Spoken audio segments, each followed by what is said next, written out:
Assalamualaikum warahmatullahi wabarakatuh. Perkenalkan, nama saya Muhammad Khairul Miftah NIM 16. Pada kesempatan kali ini saya akan membahas mengenai masalah-masalah yang sering terjadi pada AC serta tutorialnya.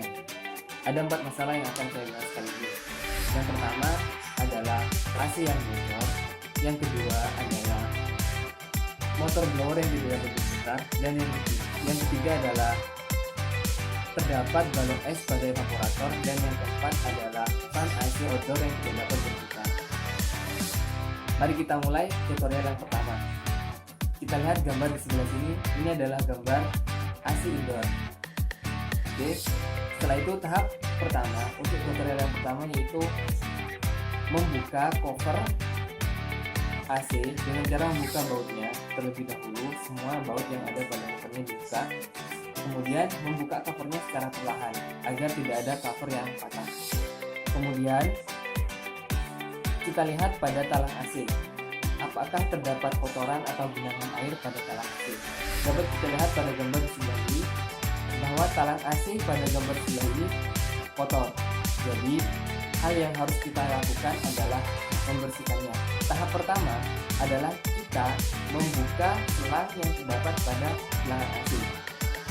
Kemudian bersihkan talang AC yang ada kotorannya tersebut dengan cara menusukkan lidi atau benda lentur lainnya namun kuat di lubang pembuangan, sehingga kotoran-kotoran yang ada pada lubang pembuangan tersebut bisa keluar dan air yang tergenang tersebut juga dapat keluar dengan lancar. Kemudian untuk masalah yang selang, kita dapat meniupnya atau juga dengan bisa memompa pompa angin yang dapat membuang kotoran-kotoran pada selang tersebut sehingga air yang mengalir dapat lancar keluar. Setelah itu kita pasangkan kembali selang, kemudian kita semprotkan evaporator dengan air. Dengan adanya penyemprotan tersebut, diharap kotoran-kotoran yang terdapat pada evaporator dapat keluar dan mengalir melalui lubang pembuangan sehingga tidak menyumbat kembali. Serta hal tersebut dapat mengecek apakah saluran pembuangan sudah lancar atau tidak. Setelah semua pembuangan sudah lancar kembali, kita lanjutkan pada masalah berikutnya, yaitu memperbaiki mesin blower atau motor blower yang tidak dapat berputar. Tahap pertama yang harus kita lakukan adalah membuka cover pada penutup modul. Jadi kita buka penutup modulnya terlebih dahulu dengan cara membuka baut-baut yang ada, kemudian mengeluarkan modul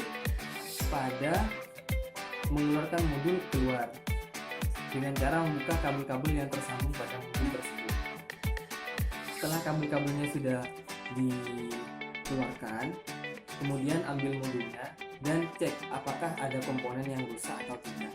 Pada masalah kali ini, hal yang sering terjadi adalah kapasitornya yang rusak, sehingga komponen pertama yang harus kita periksa adalah pada kapasitornya. Ini adalah bentuk kapasitor dari mesin atau motor blowernya. Setelah itu kita cek apakah kapasitornya berfungsi atau tidak. Pada kasus kali ini ada kapasitor yang tersambung langsung pada PCB dan ada yang berdiri sendiri, sehingga jika kapasitornya ada pada papan PCB, kita harus menjaganya untuk membuka kapasitor tersebut. Jika kapasitornya berdiri sendiri, kita hanya perlu mencabut kabel yang tersambung pada kapasitornya, kemudian ganti kapasitor dengan kapasitor yang sama, spek yang sama, sehingga motor blower yang akan bekerja secara optimal. Setelah kapasitor dibuka, kemudian kita lanjutkan kepada masalah selanjutnya, yaitu terdapat balok es pada evaporator.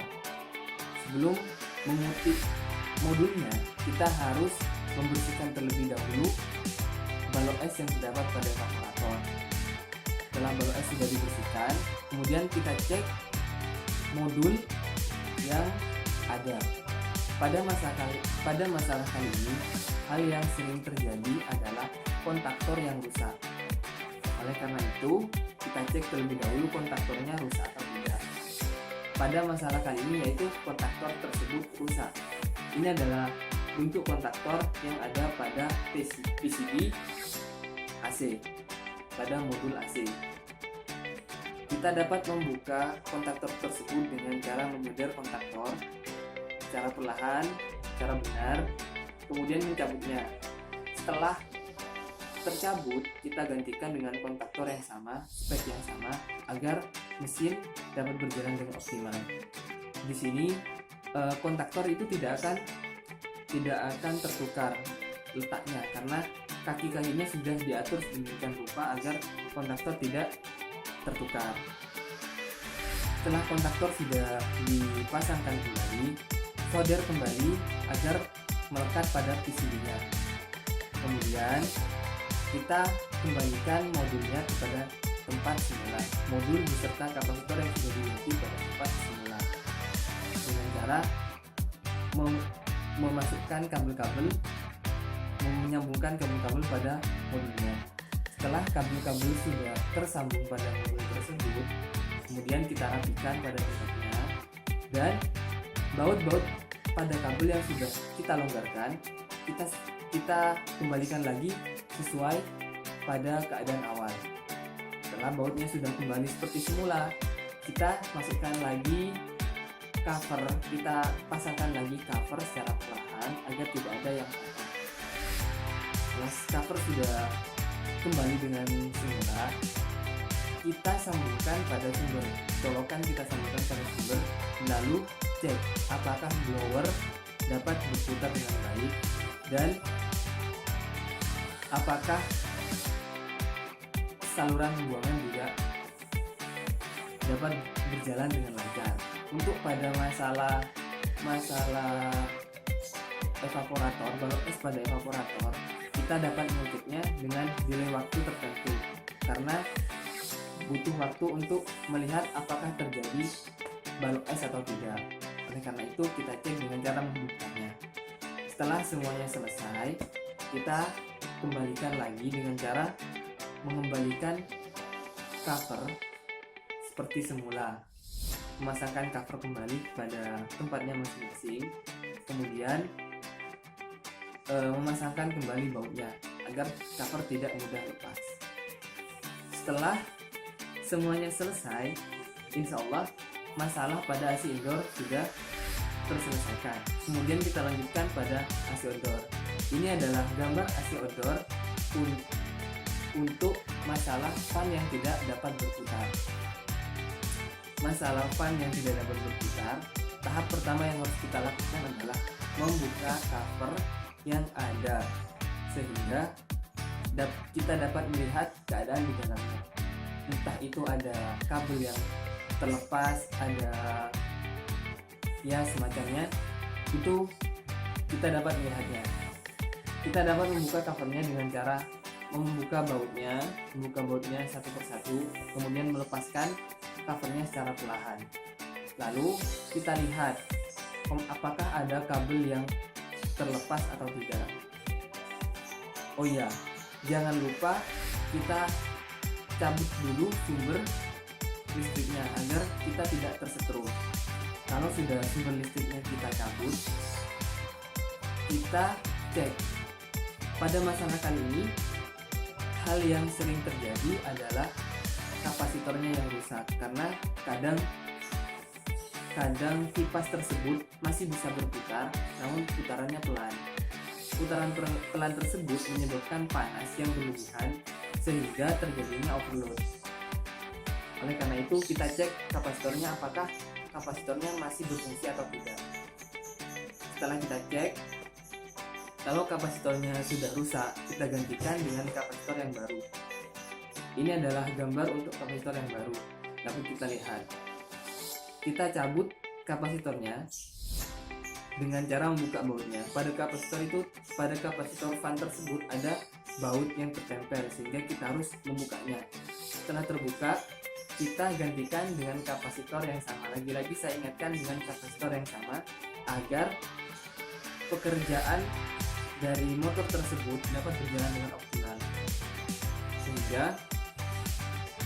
hal tersebut dapat menyelesaikan masalah.